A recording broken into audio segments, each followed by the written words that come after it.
Une parade de la victoire pour les partisans du président ougandais Yoweri Museveni. Après son élection à un 6e mandat dès le premier tour, les militants du parti au pouvoir ont laissé éclater leur joie dans les rues de Kampala.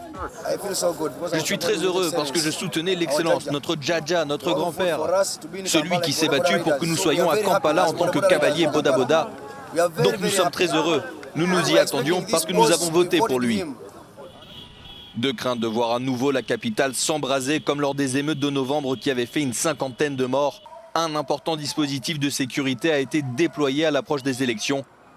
Pour certains, le résultat du scrutin avait même peu d'importance. Quel que soit le résultat, nous sommes d'accord avec. Bon ou mauvais, nous prions pour que cela reste pacifique et qu'il n'y ait pas de chaos, que nous puissions continuer.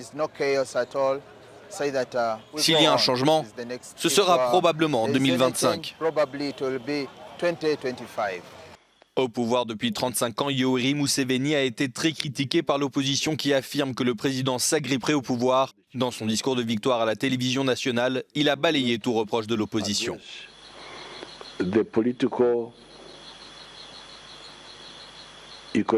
Je ne vais pas aborder les facteurs politiques, économiques et sociaux que l'on a pu voir dans ces élections. Ces élections étaient en fait très bonnes. J'en suis moi-même très heureux, car elles nous ont fait entrer dans le domaine de la vraie politique.